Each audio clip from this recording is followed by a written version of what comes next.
வாழ்வில் திடீர் திருப்பம் வருவதற்கான வாய்ப்பு பிரகாசமாகவே இருக்கிறது. நம்பிக்கையோடு இதை கேட்டுவிட்டு நிம்மதியாக நித்திரைக்கொள். உன் வாழ்வில் மாற்றத்தையும் ஏற்றத்தையும் கண்குளிரக் காண்பாய் உன் கண்களாலேயே. நம்பிக்கையோடு இரு, சந்தோஷமாக இரு, எல்லாமே உனக்கு சாத்தியமாகும். ஆம் குழந்தையே, போட்டியும் பொறாமையும் நிறைந்த உலகம் இது. இதில் இன்பத்தையும் துன்பத்தையும் வெற்றியையும் தோல்வியையும் மகிழ்ச்சியையும் சந்தோஷத்தையும் சுமந்து செல்வதுதான் வாழ்வு. வாழ்வில் வீழ்ந்தது இல்லை என்பது பெருமையே இல்லை. வாழ்க்கையில் நான் வீழவே இல்லை என்று சொல்வதும் பெருமையே இல்லை. வீழ்ந்தாலும் நான் எழுந்தேன், எழுந்தாலும் வீரநடை போட்டேன் என்பதே மிக மிக பெருமையானதாகவே இருக்கும்.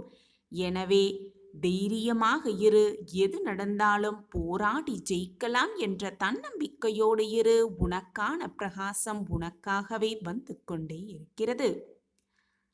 அன்பு குழந்தையே, வாழ்வே என்பது கடினமான பாதைதான். அழகான இடங்களுக்கு அழைத்து செல்கின்றதும் அந்த பாதைதான். கஷ்டமான சூழ்நிலைகளில் வாழ்வை நகர்த்துவதும் அந்த பாதைதான். கடினமான பாதையாக இருக்கிறதே என்று நீ பயணிக்காமலேயே விட்டுவிட்டால் அந்த அழகான இடங்களையும் உன்னால் பார்க்கவே முடியாது. கஷ்டமான சூழ்நிலைகளில் நீ பெற்றுக்கொள்ளும் அனுபவத்தையும் உன்னால் அனுபவிக்கவும் முடியாது, புரிந்து கொள்ளவும் முடியாது. எனவே பாதை கடினமாக இருக்கிறதே என்று தயங்கி நிற்காதே. கடினமான பாதைகளில் காலூன்றி நடக்க பழகு. உனக்கான வெற்றி வாய்ப்பு கூடிய விரைவில் உன்னை வந்து சேரும் என்ற நம்பிக்கையோடு நடையை போட்டுக்கொண்டே இரு. உனக்கு துணையாக 8 திக்கிலும் இருந்து உன் சாயப்பா நான் இருக்கிறேன் என்ற நம்பிக்கையோடு ஒவ்வொரு அடியையும் எடுத்து வை. சில சூழ்நிலைகளை கடந்து செல்ல செல்ல உடல் வலிமையை விட மன வலிமை என்பது அதிகமாகவே உனக்கு கிடைக்கிறது, அதிகமாகவும் உனக்கு தேவைப்படுகிறது. எனவே கஷ்டங்களை தாண்டி செல்லும் பொழுதுதான் உன் மன வலிமையும் சரி, உன் உடல் வலிமையும் சரி சீராகுகிறது என்பதை புரிந்து கொள். ஒன்றை நன்றாக புரிந்து கொள் என் பிள்ளையே. யாருக்குமே தெரியாது என்றெண்ணி நீ செய்யும் ஒவ்வொரு தவறையும் ஏதோ ஒரு கண் கவனித்து கொண்டுதான் இருக்கும். 1000 கண்கள் கொண்டவர் அந்த இறைவன் என்ற நம்பிக்கையோடு ஒவ்வொரு செயலையும் செய். யாருக்கும் தெரியாது என்று மட்டும் நினைத்து விடாதே. நான் அனைத்தையுமே அறிந்தவன். ஜெய் சாயிராம். நன்றியை சொல்லும் பொழுது நாவால் மட்டும் சொல்லாமல் மனம் திறந்து மகிழ்வோடு சொல்ல பழகலாம். நமக்காகவை செய்தவர்களுக்கு நன்றி சொல்லிக்கொண்டே இருக்கலாம். அதுவே நன்றி செலுத்தும் நபருக்கும் நன்றிக்கும் நாம் செலுத்தும் மரியாதையாகவே இருக்கும். ஜெய் சாயிராம், ஜெய் ஜெய் சாயிராம். நம்ம சாயன்பர்கள் எல்லாரும் எப்படி இருக்கீங்க? எல்லாரும் நல்லா இருப்போம். ஓம் சாயிராம். என் அன்பு குழந்தையே, உன்னை சுற்றி எத்தனை நிகழ்வுகள் நிகழ்ந்துள்ளது, உனக்கு எதிராக எத்தனை சதிகள் நிகழ்ந்துள்ளது என்பதை நான் கவனித்து கொண்டுதான் இருக்கிறேன். உனக்கு தெரிந்தே உன் கண்களுக்கு முன்னால் ஒரு சிலர் சதியை நடத்துகிறார்கள் என்று தெரிந்தால், உனக்கே தெரியாமல் உன் முதுகிற்கு பின்னால் பல பேர் சதிகளை உருவாக்கி கொண்டிருக்கிறார்கள் என்றுதான் அர்த்தம். இதை புரிந்து கொண்டு செயல்படு. இதுதான் என் விதி, இதுதான் என் வாழ்க்கை என்று அப்படியே இருந்து விடாதே. விதியை நினைத்து கொண்டு எல்லாவற்றையும் நான் பார்த்து கொண்டுதான் இருக்கிறேன், கிரகித்து கொண்டுதான் இருக்கிறேன். யாருக்கு என்ன செய்ய வேண்டும், எப்படி தீர்ப்பு தர வேண்டும், எப்படி அவர்கள் மனதை மாற்ற வேண்டும் என்பது உன் சாயப்பாவிற்கு தெரியும் அல்லவா? இனி உன் வாழ்வில் என்னுடைய ஆட்டம் துவங்கப் போகிறது. பல நல்ல நல்ல மாற்றங்கள் உன் வாழ்வில் நிகழப்போகிறது. மிகப்பெரிய இன்ப அதிர்ச்சி உனக்காகவே காத்திருக்கிறது. உனக்கு சாதகமாகவே அனைத்தையும் செய்ய போகிறேன் உன் சாயிநாதர். நீ சற்று பொறுமையாக அமைதியாக பார்த்து கொண்டே இரு. அது போதும் எனக்கு. நீ என் முன்னே வந்து மனபாரம் தாங்காமல் உன் அனைத்து வேதனைகளையும் என் காலடியில் கொட்டி விட்டாய். என் முன் நீ அழுகும் அழுகையானது மிகவும் சக்தி வாய்ந்தது. உன் கண்ணீர் துளிகளை நான் உணர்ந்தேன். அந்த துளி என் பாதத்தில் கசிந்தது. என்னால் அதன் வேதனையை உணர்ந்து கொள்ள முடிகிறது. உன் கண்ணீரை துடைக்கும் வேலையையும் நான் செய்வேன். அந்த கண்ணீருக்கு பின்னால் இருக்கும் வேதனைகளையும் நான் துடைப்பேன். குருவின் முன் சிந்தும் கண்ணீரானது விலை மதிப்பற்றது. அதற்கான தீர்ப்பு, அதற்கான பதில் நிச்சயமாக அது தரும். குரு அதை தருவார், நிறைவேற்றி வைப்பார். குழந்தையே, உனக்கு எதிராக சதி செய்பவர்களை எப்பொழுதும் கோபித்துக் கொள்ளாதே. அவர்களை பழிக்கு பழி வாங்க வேண்டும் என்று துடிக்காதே. அனைத்தையும் நான் பார்த்து கொள்கிறேன். ஆனாலும் ஏதாவது துன்பம் நேர்ந்து விட்டாலோ, சோதனை நேர்ந்து விட்டாலோ, இதுதான் என் வாழ்க்கை, இப்படிதான் ஆகப் போகிறது, என் விதி முடியப் போகிறது இப்படியே என்று வெறுமனே யோசித்து உன் மனதை அப்படியே நிறுத்திவிடாதே. உன் வாழ்க்கை ஜெயிப்பதற்கான வழியை ஆராய்ந்து கொண்டே இரு. அதன்படி உன் வழியில் சென்று கொண்டே இரு. தீர்க்கமான சிந்தனையோடு இரு. நம்பிக்கை வார்த்தைகளை மட்டுமே பேசு. தன்னம்பிக்கை, நல்ல எண்ணங்கள் உடைய சொற்களை மட்டுமே உன் மனதில் சொல்லிக்கொண்டே இரு. உனக்கான தைரியத்தை நான் உனக்கு உருவாக்குவேன், நிச்சயமாக உருவாக்குவேன். இது உன் சாயப்பாவின் கட்டளை, வாக்கு, சத்தியம். எப்படி வேணாலும் எடுத்துக்கொள். ஆனால் நடப்பது நடந்தே தீரும். நீ நினைத்தாலும் யார் நினைத்தாலும் அதை மாற்ற முடியாது. உனக்கு எழுதப்பட்டது உனக்கு கிடைத்தே தீரும், உனக்கு நடந்தே தீரும். இது உன் சாயப்பா உனக்கு கொடுக்கும் சத்திய பிரமாணம்.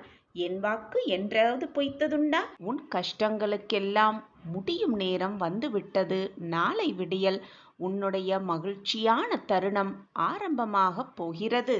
உன் வாழ்வின் நீ உச்சத்தை தொடும் நேரமும் ஆரம்பமாகப் போகிறது நாளை விடியலில்.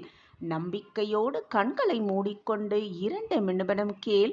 உன் வாழ்வில் பல மாற்றங்கள் நிகழப்போவதை கண்கூடாக உணர்வாய். உன்னுடைய காலம் வரும் வரை பொறுத்திரு. உன்னை வேண்டாம் என்று உதறி தள்ளியவர்கள் நீதான் வேண்டும் என்று உன்னை தேடி வரும் வரை பொறுத்திரு. ஊமையாக காத்திரு. உன்னை உதாசீனப்படுத்தினவர்கள் உற்சாகமாக எப்படி இருக்கிறார்கள் என்பதை ரசித்து கொண்டே இரு. உன் காலம் வரும்பொழுது அவர்களுக்கான பதிலை நீயே சொல்லலாம் மிக ஆனந்தமாக. எல்லார் வாழ்க்கையிலும் மாற்றங்கள் நிகழ்ந்து கொண்டேதான் இருக்கும். உன் வாழ்வு மட்டும் அப்படியே போய்விடுமா என்ன? நிச்சயமாக போகாது. அப்படி போகவும் நான் விடமாட்டேன். வீணாக உன் மனதை போட்டு குழப்பிக்கொள்ளாதே. நம் வாழ்க்கை அப்படியே போய்விடுமா என்ற அச்சத்தை முதலில் உன் மனதிலிருந்து தூக்கி எறி. என் பிரியமான கண்மணியான உனக்கு நல்ல மாற்றங்களையும் நல்ல வாழ்வையும் தருவதுதான் என்னுடைய வேலை, முதல் வேலையாகவே இருக்கும்.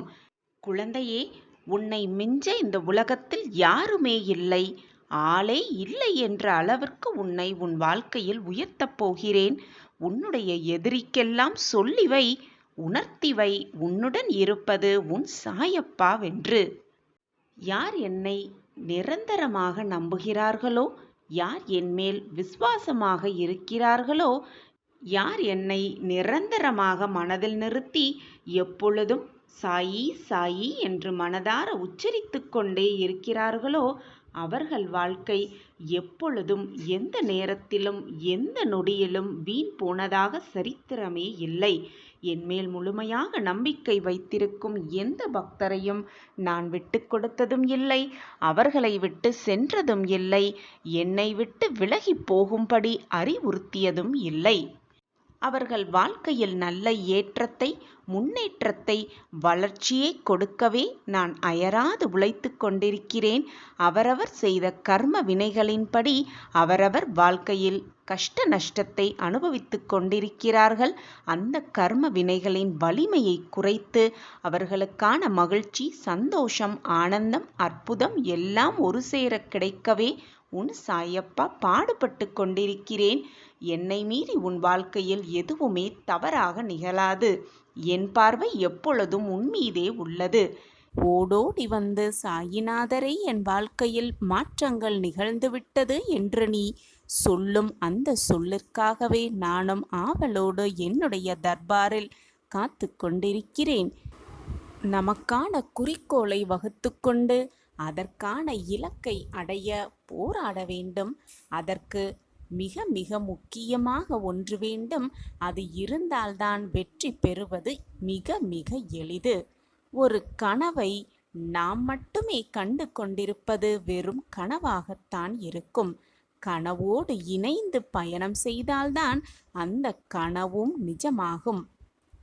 இந்த உலகத்தில் இருக்கும் அனைவருக்குமே லட்சியங்கள் இருக்கத்தான் செய்கிறது. அதை அடைவதற்கான முயற்சியில்தான் பலரும் தோற்று போய்க்கொண்டே இருக்கிறார்கள்.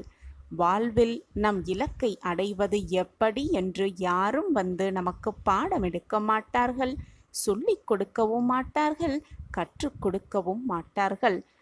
நாம் தான் நமக்கான குறிக்கோளை வகுத்து கொண்டு அந்த இலக்கை அடைய போராடிக்கொண்டே இருக்க வேண்டும். அதற்கு அத்தியாவசியமாக ஒன்று வேண்டும். அது இருந்தால் வெற்றியை மிக சுலபமாக நம்பசமாக்கிக் கொள்ளலாம். அதுதான் தன்னம்பிக்கை. நம் பலம் நமக்கே தெரியாது. அதனால்தான் வெற்றி கை நழுவி போய்கொண்டே இருக்கிறது. என் அன்பு பிள்ளையே, உன் பலத்தை நீ முதலில் அறிந்து கொள். உன் பலம் என்பது என்ன என்பதை நீ தெள்ளத் தெளிவாக புரிந்து கொண்டால் உன்னுடைய இலக்கை மிக சுலபமாக அடையலாம், எட்டி பிடிக்கலாம். நீ பலத்தை தெரியாமல் புரியாமல் இருப்பதால் தான் உன்னுடைய வெற்றி கை நழுவி போய்கொண்டே இருக்கிறது. பலரால் இலக்கை எட்ட முடியாமலும் போகிறது. நம்ம பலத்தை, நம்மளுடைய தைரியத்தை, நம்மளுடைய தன்னம்பிக்கையை நம்ம புரிஞ்சுக்கிட்டோன்னா நாம் என்ன இலக்கை அடைய வேண்டும் அப்படின்னு ஆசைப்படுறோமோ நிச்சயமாக அந்த இலக்கை அடைந்து வெற்றியை நம்பசம் ஆக்கலாம். அப்படிங்கிறத விளக்கும் விதமாக ஒரு சிறிய கதையை பார்க்கலாம். ஓம் சாயிராம். ஒரு மனிதனுக்கு பெரிய கனவு ஒன்று இருந்ததாம். நம்ம வாழ்க்கையில் நம்ம எல்லாருக்கும் இருக்கும் கனவு, ஒவ்வொருவருக்கும் ஒவ்வொரு விதமான கனவு இருந்துக்கிட்டு இருக்கு. அந்த கனவு நிஜமாக்கும் வேலை நம் கையில் தான் இருக்குது. அப்படி ஒரு மனிதருக்கும் பெரிய கனவு இருந்தது.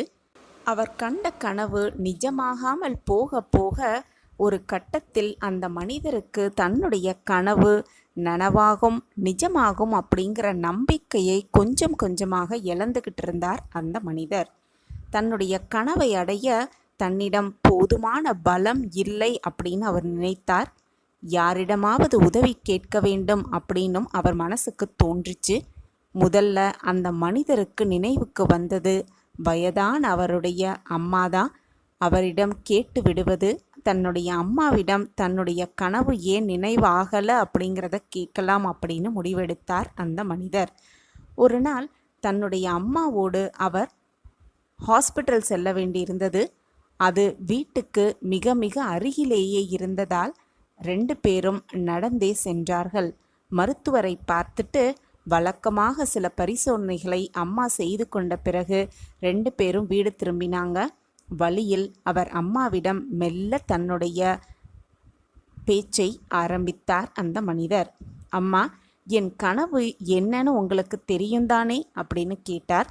உடனே அந்த அம்மா, ஆமாம்ப்பா, அதுக்கு என்ன இப்போ, எனக்கு தெரியும் அப்படின்னு சொன்னாங்க. உடனே அவர், இல்லைம்மா, அந்த கனவை நிஜமாக்குவதற்கான பலம் என்கிட்ட இல்லைன்னு எனக்கு தோணுது. அதுக்கான சக்தியை எனக்கு எப்படியாவது கொடுக்க முடியுமா அப்படின்னு அந்த மனிதர் அவங்க அம்மா கிட்ட கேட்டார். உடனே அவங்க அம்மா சொன்னாங்க, உனக்கு உதவி செய்கிறதுல எனக்கு சந்தோஷந்தான், ஆனால் அந்த அளவுக்கு சக்தி என்கிட்ட இப்போ இல்லை. இருந்த எல்லாத்தையும் உன்கிட்ட ஏற்கனவே நான் கொடுத்துட்டேனேப்பா அப்படின்னு அவங்க அம்மா சொன்னாங்க. அந்த மனிதர் இதை கேட்டு ரொம்பவே மனம் உடைஞ்சு போயிட்டாரு. ஆனால் கனவை நிறைவேற பலம் வேண்டுமே.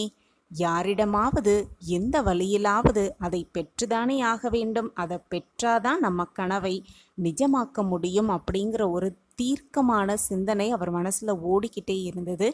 எந்த வழியிலாவது அதை பெற்றால்தான் நம்மளுடைய கனவை நிஜமாக்க முடியும் அப்படிங்கிற எண்ணமும் அவர் மனசில் ஓடிக்கிட்டே இருந்தது. ஒவ்வொரு வருடமாக கேட்டு பார்ப்பது அப்படின்னு முடிவும் செய்து விட்டார் அந்த மனிதர். தனக்கு தெரிந்த ஒரு ஞானியிடம் போனார். விஷயத்தை சொன்னார். ஐயா, என்னுடைய கனவை நிஜமாக்க எனக்கு சக்தி வேண்டும், அது எங்கே கிடைக்கும் அப்படின்னு கேட்டார். உடனே அந்த ஞானி சொன்னார், இமயமலையில் நமக்கு வேணுங்கிற சக்தி எல்லாம் கிடைக்கும்னு நான் கேள்விப்பட்டிருக்கேன். நானும் இமயமலைக்கு போயிருக்கேன். ஆனால் அங்கே பனியையும் குளிரையும் தவிர வேறு எதையும் நான் பார்த்ததில்லை. எனக்கும் சக்தி எங்கே கிடைக்கும்னு சரியாக சொல்ல தெரியலையேப்பா அப்படின்னு அந்த ஞானியும் சொல்லிட்டாரு. உடனே அந்த மனிதருக்கு ரொம்பவே இன்னும் குழப்பம் அதிகமானது. அடித்து அந்த மனிதர் ஒரு துறவியிடம் போனார். தன் மனதில் இருக்கும் அத்தனை கேள்விகளையும் அத்தனை விஷயத்தையும் அந்த துறவியிடம் சொன்னார் அந்த மனிதர். குருவே, என்னுடைய கனவு நிறைவேறுவதற்கான சக்தி எனக்கு எங்கே கிடைக்கும்னு நீங்கள் சொன்னீங்கன்னா நான் அந்த சக்தியை பெற்றுக்கொண்டு என்னுடைய கனவை நிஜமாக்கி கொள்வேன் அப்படின்னு கேட்டார். உடனே அந்த துறவி, நீ செய்யும் பிரார்த்தனையால் தான் சக்தி கிடைக்கும் அப்படின்னு சொன்னார். அதே நேரத்தில் நீ கண்டு கொண்டிருப்பது தவறான கனவு என்றால் அதையும் நீ தெரிந்து கொள்வாய் அப்படின்னு சொன்னார் அந்த துறவி. அதனால் அமைதியாக பிரார்த்தனையில் ஈடுபடு அப்படின்னு சொன்னார் அந்த துறவி. நீ பிரார்த்தனையில் மனம் ஒத்த பிரார்த்தனையில் ஈடுபட்டினா நிச்சயமாக உனக்கு சக்தி கிடைக்கும், பலம் கிடைக்கும் அப்படின்னு சொன்னார். அவர் சொன்னது ஒழுவழி என்றாலும் அது கூட அந்த மனிதருக்கு குழப்பத்தையே தந்தது. நம்ம பிரார்த்தனையில் உட்காந்துக்கிட்டோன்னா நமக்கு பலம் கிடைக்கும், ஆனால் நம்ம கனவை எப்படி நம்ம நிஜமாக்குறது அப்படின்னு இன்னுமே குழப்பமடைந்து ஏதேதோ சிந்தையில் வீடு நோக்கி நடந்து வந்து கொண்டிருந்தார். அப்போது வழியில் அவருக்கு தெரிந்த ஒரு முதியவர் தென்பட்டார். என்னப்பா, ஏதோ யோசனையோடு போகிற மாதிரி தெரியுதே அப்படின்னு அந்த பெரியவர் அந்த மனிதரை பார்த்து கேட்டார். அவரிடமும் நடந்த விஷயத்தை எல்லாத்தையுமே சொன்னார் அந்த மனிதர். என்னுடைய கனவு நினைவாகுவதற்கு, நிஜமாகிறதுக்கு எனக்கு சக்தி வேண்டும், பலம் வேண்டும். அது எங்கே கிடைக்கும்னு நானும் ஒவ்வொருத்தவங்களாக கேட்டுக்கிட்டே இருக்கேன். ஆனால் யாராலையுமே எனக்கு உதவி செய்யவே முடியலை. நான் அந்த பலத்தை எங்கேருந்து பெறப்போகிறேன்னு எனக்கு தெரியலை. அதனால்தான் என்ன பண்ணலான்னு ஒரே யோசனையோட குழப்பமோட வீட்டுக்கு போய்கிட்டு இருக்கேன் அப்படின்னு சொன்னார். ஒருத்தரால் கூட முடியலையா அப்படின்னு அந்த முதியவர் கேட்டார். உடனே அந்த மனிதர், ஆமாம், எல்லாருமே வெவ்வேறு விதமாக பலத்தை எப்படி பெறுவதற்கான வழியை சொல்கிறாங்களே தவிர ஆனால் எதையுமே பயன்படக்கூடிய ஒரு செயலாக எனக்கு தெரியலை அப்படின்னு அந்த சொன்னார். உடனே அந்த முதியவர் கேட்டார், சரி, எல்லார்கிட்டேயும் கேட்டியே, உனக்கு நீயே கேட்டு பார்த்துக்கிட்டியா அப்படின்னு கேட்டார். அந்த முதியவர் இந்த கேள்வியை கேட்டதும் அந்த மனிதருக்கு ஏதோ தெளிவு கிடைத்தது போல இருந்தது. நம் பலம் நம்மிடம்தான் இருக்கிறது, நம்மளுடைய சக்தியும் நம்மிடம்தான் இருக்கிறது. நாம் தன்னம்பிக்கையோடு எதை செய்தாலும் நாம் இதில் வெற்றி பெறுவோம் அப்படிங்கிற நம்பிக்கையும் விடாமுயற்சியும் தன்னம்பிக்கையோடு நல்ல எண்ணங்களோடு நாம் செய்யும் செயல் நிச்சயமாக நமக்கு வெற்றியை கொண்டு வந்து சேர்க்கும். நாம் நினைத்த இலக்கை அடையலாம். நாம் நினைப்பதற்கு மேலாகவே எல்லாம் நம் வாழ்க்கையில் நடக்கும்படி நாம் உருவாக்கி கொள்ளலாம். நம் கனவை நிஜமாக்கி கொள்ளலாம். நம்மளுடைய கனவு நினைவாகுவதை நாமே கண்குளிர பார்க்கலாம். அந்த பலத்தை நம்மிடம் இருப்பதை நாமே உணர்ந்து கொண்டு அந்த வழியில் நாம் சென்றோனா நாம் நினைத்த இலக்கை நிச்சயமாக அடைந்து வெற்றி என்னும் கனியை மிக அழகாக ருசிக்கலாம். சூரியனையும் சந்திரனையும் எப்பொழுதுமே நம்மால் ஒப்பிடவே முடியாது. ஏனென்றால் அவை அதற்குரிய நேரத்தில்தான் பிரகாசமாக இருக்கும். அதுபோலத்தான் ஒருபோதும் நம்ம வாழ்க்கையை மற்றவர்களோடு ஒப்பிட்டு பார்க்கவே கூடாது. அவரவர்க்கென்று தனிப்பட்ட வாழ்க்கை இருந்து கொண்டிருக்கிறது. நம்ம வாழ்க்கையில் நமக்கான இலக்கு, நமக்கான கனவை அடைவதற்கான அத்தனை வழிகளையும் மட்டுமே சிந்தித்து கொண்டிருந்தாலே போதும். நம் கனவை நாம் நிஜமாக்கி கொள்ளலாம். கடந்த காலம் நம்மை இன்னும் சிறந்தவனாகத்தான் மாற்ற வேண்டும், கசப்பாவனவாக அல்ல. கசப்பானதாக மாற்றக்கூடியது அல்ல நம் கடந்த காலம். நம் கடந்த காலத்தை புரிந்து நாம் நடந்து கொண்டால் நம் எதிர்காலம் எப்பொழுதுமே பிரகாசமான காலமாகவே இருக்கும். நம் மனம்தான் அனைத்துமே. நாம் எதை நினைக்கிறோமோ, நாம் எதை மட்டுமே சிந்தனை செய்து கொண்டிருக்கிறோமோ அதுவாகவே ஆகிவிடுகிறோம் என்பதுதான் உண்மை. நம் வாழ்க்கையை பற்றி முழுமையாக அறிந்த பின்னரும் கூட நம்மளிடம் தொடர்ந்து அன்பு செலுத்துபவர்கள்தான் உண்மையான நண்பனாக இருக்க முடியும். உன்னுடைய பக்தியும் அன்பும் உண்மையானது. அதில் எந்த குறையும் காண முடியாது. நடக்கின்ற மாயையும் உன் கர்மாவும் தான் உன் வாழ்வை வழிநடத்தி செல்கின்றது. உன்னுடைய இந்த நிலை உன் சாயப்பாவிற்கு எப்படி தெரியாமல் போகும்? உன்னை எப்படி நான் புரிந்து கொள்ளாமல் இருப்பேன் என்று நினைத்து கொண்டிருக்கிறாய்? உன்னோடு எப்பொழுதுமே நான் இருப்பேன். என்னுடைய பரிபூரண அருளும் ஆசிர்வாதமும் உனக்கு எப்பொழுதுமே உண்டு. புலம்பியது எல்லாம் போதும். உன் புலம்பல் ஒரு முடிவுக்கு வந்து விட்டது. நிம்மதியால் உன் மனதை நிரப்பப் போகிறேன் உன் சாயப்பா. உன் வாழ்க்கையில் இதுவரை ஏற்பட்ட பிரச்சனைகள், சோதனைகள், துன்பங்கள் அனைத்தையும் சரி செய்ய உன் சாயப்பா இதோ உன் வீட்டிற்கே வந்திருக்கிறேன். உன்னுடைய மிகப்பெரிய கோரிக்கை நிறைவேறப் போகிறது. உன் வாழ்வில் பல நல்ல நல்ல மாற்றங்கள் நிகழப்போகிறது. எனவே கலங்காமல் இரு. உனக்காகவே உன் அப்பா காத்து கொண்டிருக்கிறேன். உன் வாழ்க்கையை மேம்படுத்த, உன் வாழ்க்கையை வெற்றியடைவ செய்ய நான் இருக்கும் பொழுது வீணாக எதற்கு நீ பயப்படுகிறாய்? யோகத்தை உன் வாழ்க்கையில் திருப்பிவிடப் போகிறேன் உன் சாயிநாதர். உன்னுடைய நம்பிக்கை தளரும் விதமான பல செய்திகளும் உன் காதில் வந்தால் நம்பிக்கையோடு இரு. தைரியத்தை இழந்து விடாதே. எதற்குமே பயப்படாதே. வெள்ளம் தலைக்கு மேல் போவது போல சூழ்நிலைகள் கூட தோன்றும். எதை கண்டும் அஞ்சாதே. உன்னை காக்க எப்பொழுதும் நான் இருக்கிறேன் என்பதை நினைவில் வைத்துக்கொண்டு செயல்படு. உனக்கான தைரியமும் நிம்மதியும் தானாகவே உன் மனதில் வந்து சூழ்ந்து கொள்ளும். உன்னுடைய துயரம் சந்தோஷமாக மாறும் என் குழந்தையே. உன் கஷ்டகாலமெல்லாம் இஷ்டகாலமாக மாற்றியமைக்கும் வேலையை தான் உன் சாயிநாதர் செய்து கொண்டிருக்கிறேன். எனவே பயப்படாதே. பயப்படாதே. எதற்குமே பயப்படாதே. தோல்வி என்பது அசிங்கமும் அல்ல, அவமானமும் அல்ல. வாழ்க்கையை புரிந்து கொள்வதற்கான நடக்கும் பாடமே என்பதை தீர்க்கமாக நம்பு. தோல்வியடைந்து விட்டால் அவ்வளவுதான் வாழ்க்கை என்று முடிவெடுத்து விடாதே. அதுதான் நீ வெற்றி அடைவதற்கான, ஏறுவதற்கான முதல் படி என்பதை நம்பு. தோல்வியடைந்து விட்டால் பின்வாங்கி விடாதே. முயன்று கொண்டே இரு. நல்லதை நினைத்து கொண்டே செயல்பட்டு கொண்டே இரு. உன் வாழ்க்கையில் நிச்சயமாக வெற்றி என்னும் கனியை எட்டி பிடித்து விடுவாய் உன் வாழ்வில்.